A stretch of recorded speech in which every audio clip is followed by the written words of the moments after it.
अब तक हमने देखा साकुरा और यो की लड़ाई स्टार्ट हो जाती है और यो साकुरा पर भारी पड़ रहा होता है और हम देखते हैं यो की बातों की वजह से साकुरा को गुस्सा आ जाता है और तब वो दोनों और भी ज्यादा सीरियस होकर लड़ने लगते हैं और उसके बाद हमें सिस्टरिन की बैक स्टोरी दिखाई जाती है। और अब आगे तब यहाँ साकुरा सोचता है आखिरकार ये क्या चल रहा है, इसने अचानक से अपना मोमेंटम कैसे खो दिया, अब तो इसके पंचेस मुझ पर लग भी नहीं रहे हैं। और तब वो यो को लात मारकर कहता है ओए आखिरकार तुम अच्छे से लड़ क्यों नहीं रहे हो, तुम ना ही मुझे मारने की कोशिश कर रहे हो और ना ही मेरी किक्स को डॉज कर रहे हो। मैंने इस लड़ाई में कदम इसलिए रखा था क्योंकि मुझे लगा था कि मैं वो सब कुछ जानता हूँ जिसकी मुझे जरूरत है, पर मैं गलत था। आखिरकार इसने उन बंदों को क्यों मारा, मैं इसके बारे में जानना चाहता हूँ कि आखिरकार ये चाहता क्या है, आखिरकार तुम्हें यहाँ पर चाहिए क्या, आखिरकार तुमने उन्हें क्यों मारा। क्या स्ट्रॉन्ग बनने का मतलब ये नहीं है कि तुम जो चाहो वो कर सकते हो। तुमने सही कहा, ये घर ताकतवरों के लिए है, ना कि ये उन जैसे कचरों के लिए है। शेर तब तक प्रॉपरली फंक्शन नहीं कर सकता जब तक वो सीधा ना सोचे, और इसलिए मैंने डिसाइड किया था कि मैं उन लोगों से जैकेट छीनता रहूंगा जो लोग बहुत ज्यादा घटिया हैं। पर तब मुझे चोजी के बॉयफ्रेंड को लेकर ऑब्सेशन के बारे में पता लगा और मुझे लगा शायद इसके कारण मैं कुछ बदल सकता हूँ। मैंने इन सभी को इस बिना बात की लड़ाई में धकेला है, पर अब मैं पीछे नहीं हट सकता। उस दिन मैंने डिसाइड किया था कि मैं उसकी गलतियों को अपने ऊपर ले लूंगा और अब मैं रुक नहीं सकता। सिस्टरिन का मार्क भी फेड हो रहा है। आखिरकार तुम्हें चाहिए क्या? मुझे जरा सोचने दो, मैं पहाड़ों पर जाना चाहता हूँ। दिन में सपने देखना बंद करो। तुमने कहा ये जगह कचरों के लिए नहीं है, तो आखिरकार तुम यहाँ पर क्या कर रहे हो? इस तरह की बेकार सी बातें करना बंद करो, क्योंकि तुमने भी बहुत घटिया काम किए हैं। ये सच है कि तुम स्ट्रांग हो, पर तुम बहुत ज्यादा घटिया भी हो, और इसलिए मैं तुम्हें हरा कर ये साबित कर दूंगा कि मैं कितना सही हूँ। तो इसलिए अब आलसी बनना छोड़ो और इतना कूल बनो कि मैं तुमसे लड़ने के लिए एक्साइटेड हो जाऊँ। तुम सच में बहुत ज्यादा सेल्फिश हो और तुम अपने से ज्यादा स्किल्ड बंदे के सामने बहुत ज्यादा बोलते हो। मुझे कोई फर्क नहीं पड़ता कि ये सेल्फिश है या नहीं, क्योंकि फाइटिंग बस अपनी बात को सच प्रूव करने के लिए की जाती है। और यो पर हमला करते हुए कहता है कोई फर्क नहीं पड़ता कि मेरा अपोनेंट कितना स्ट्रॉन्ग है, चाहे मुझे अपनी जान ही क्यों ना गंवानी पड़े, और फिर भी मैं ना ही पीछे हटता हूँ और ना ही चेंज होता हूँ। तो यो को फ्लैशबैक याद आता है जहाँ चोजी उसे अपनी बात मानने के लिए कहता है, और यो बिना कुछ कहे ही उसकी बात मान लेता है और उसकी गलतियों का बोझ अपने ऊपर ले लेता है। और यहाँ हम देखते हैं साकुरा यो को एक जोरदार लात मारता है। तो यो हंसते हुए कहता है तुम दूसरों को गुस्सा दिलाने में सच में बहुत अच्छे हो। और तो वो साकुरा को एक जोरदार मुक्का मारता है। मुझे पता ही था कि तुम अपना बेस्ट नहीं दे रहे हो। मैंने सही कहा ना शैगी? मेरा नाम शैगी नहीं है, मेरा नाम तोगामे जो है। तो चलो फिर अब मैं अपनी पूरी ताकत से लड़ूंगा, ये ठीक है ना साकुरा? जिसे सुनकर साकुरा बहुत ज्यादा खुश हो जाता है और हम देखते हैं उन दोनों की सीरियस वाली लड़ाई स्टार्ट हो जाती है और वो दोनों ही एक दूसरे पर बिना रुके हमला कर रहे होते हैं, जिसे देखकर सिस्टोरिन के लोग हैरान हो रहे होते हैं और कहते हैं आखिरकार ये चल क्या रहा है, ये दोनों तो हंस रहे हैं। और हम देखते हैं यो और साकुरा को लड़ने में बहुत मजा आ रहा होता है और वो दोनों ही अपना बेस्ट दे रहे होते हैं, जिसमें कभी कभी साकुरा यो पर भारी पड़ रहा होता है और कभी यो साकुरा पर। तसुओ कहता है साकुरा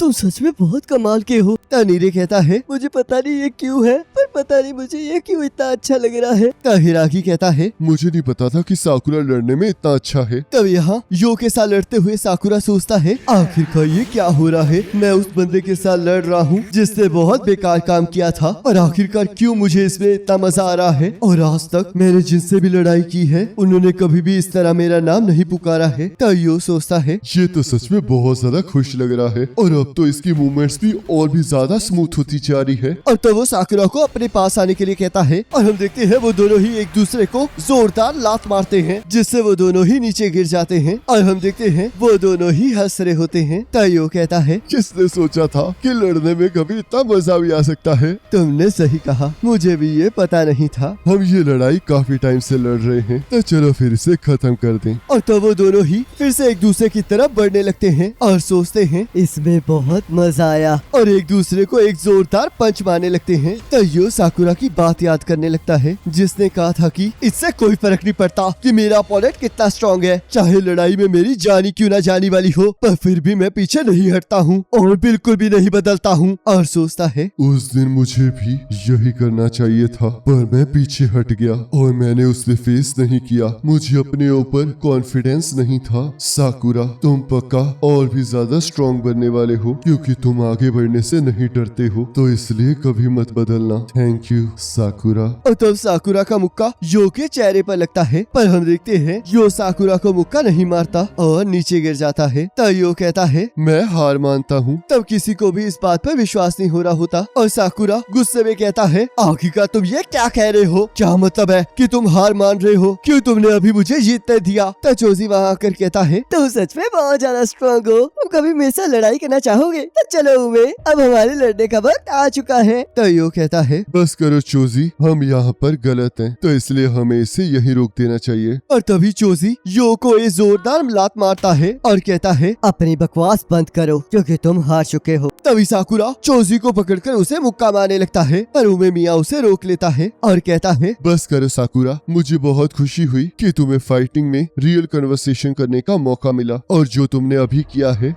ये उस बात का प्रूफ है। और यो, क्या मैं आगे की चीजों को तुम पर छोड़ सकता हूँ प्लीज? तयो कहता है तुम सच में बहुत जिद्दी हो। और स्टेज से नीचे उतरते हुए सोचता है प्लीज मरना मत। तब साकुरा भी स्टेज से नीचे उतरने लगता है और कहता है अगर तुम हारे तो मैं तुम्हारे पिछवाड़े पर एक जोरदार लात मारूंगा। आखिरकार मुझे इतना ज्यादा गुस्सा क्यों आ रहा है, मुझे तो लगा था कि मैं ऐसे लोगों को मार खाता हुआ देख सकता हूँ, तो आखिरकार मुझे इतना ज्यादा गुस्सा क्यों आ रहा है और इस कन्वर्सेशन का मतलब क्या है। उसके पंचिस ने तो कुछ भी नहीं कहा। तब साकुरा जैसे ही नीचे गिरने लगता है वैसे ही नीरे उसे संभाल लेता है। तब हिराकी कहता है साकुरा, तुम्हें चाहिए पसंद ना आया हो कि उससे हार मान ली है, पर तुमने सच में कमाल ही कर दिया। जिसे सुनकर साकुरा शर्माने लगता है। तब चोजी कहता है चलो उमे, आखिरकार हमारे लड़ने का वक्त आ ही गया। पर मैं तुमसे पहले एक चीज पूछना चाहता हूँ, क्या पिछली फाइट को देखकर तुम्हें कुछ महसूस हुआ? बिल्कुल भी नहीं, पर आखिरकार तुम ये पूछ क्यों रहे हो? तो ये बात है, तो इसका मतलब ये तो बहुत बुरी बात है। आखिरकार इसमें बुरा क्या है, पर अभी इससे कोई फर्क नहीं पड़ता। और वैसे भी ये बहुत ज्यादा गलत बात है। बॉयफ्रेंड के अंदर कितने ज्यादा ताकतवर लोग हैं और यहाँ पर तो सभी लोग बहुत कमजोर हैं। इस तरह तो मैं फ्री नहीं हो सकता और ऊपर से तो इसमें मजा भी नहीं आ रहा। और अगर मैं जीत जाऊंगा तो बॉयफ्रेंड और तुम मेरे हो जाओगे। तुम फूरिन के टॉप पर हो और सबसे ज्यादा ताकतवर और फ्री भी हो। तुम्हें देखकर ऐसा लगता है कि तुम्हें बहुत ज्यादा मजा आ रहा है। और अगर मैं इस चीज को प्रूव कर दूंगा कि मैं तुमसे ज्यादा स्ट्रॉन्ग हूँ और फ्यूरिन को अपने कब्जे में ले लूंगा, तो इस टाइम पक्का मैं फ्री हो जाऊंगा और मुझे सबसे ज्यादा मजा भी आएगा और आखिरकार मैं इस बोरिंग सी जिंदगी को खत्म कर दूंगा। चलो उमे, अब स्टार्ट करते हैं। और उमे मिया की तरफ बढ़ने लगता है। तब हम देखते हैं जैसे ही उमे मिया चोजी को मुक्का मारने लगता है वैसे ही चोजी उसके मुक्के को डॉज करके उसके सिर पर बैठ जाता है और उसके मुंह पर जोरदार पंचेस मारने लगता है। पर तभी उमे मिया उसके पंचेस को रोककर उसे नीचे पटकने लगता है और चोजी स्लाइड करके बच जाता है और दोबारा से उमे मिया पर हमला कर देता है। पर उमे मिया फिर से बच जाता है और वो दोनों लड़ना स्टार्ट कर देते हैं। तसुओ कहता है मैंने आज तक इतने वाइड मूवमेंट्स नहीं देखी, ये तो सच में एक मॉन्स्टर है। तब हिराकी कहता है इसी तरह ये सिस्टरिन का सबसे कम उम्र वाला लीडर बना है। तब साकुरा सोचता है अगर उस टाइम उसने मुझे वहाँ ना रोका होता तो मेरी हालत यो से भी ज्यादा खराब होती, तो इसलिए मुझे और भी ज्यादा ताकतवर बनना होगा। तो यहाँ हम देखते हैं चोजी अलग अलग करतब करते हुए उमे मिया पर हमला कर रहा होता है और उमे मिया भी उसके हमलों को रोक रहा होता है और कहता है चोजी, चीजें बिल्कुल भी आसान नहीं होंगी अगर तुम मेरी पूरी पार्ट के अलग अलग जगह पर फोकस करोगे। मैंने तुम्हें पहले भी कहा है कि जो चीजें तुम कहते हो उनकी कोई सेंस नहीं होती। और तभी चोजी उमे मिया पर हमला कर देता है और उसे एकदम से उमे मिया का गुस्सा महसूस होता है, जिस वजह से वो उमे मिया के पल से बचने के लिए पीछे हट जाता है और फिर भी उसकी नाक से खून निकलने लगता है। तब उमे मिया कहता है लगता है तुम्हें बिल्कुल भी समझ नहीं आ रहा है, पर मैं तुम्हें बता दूं, अगर तुम्हें ये समझ नहीं आ रहा है तो इसका मतलब मेरे जीतने के चांसेस 100% है। और इसी के साथ एपिसोड खत्म हो जाता है। अब नेक्स्ट एपिसोड का लिंक आपके स्क्रीन पर आ रहा होगा, उस पर क्लिक करके अगले एपिसोड को देख सकते हो।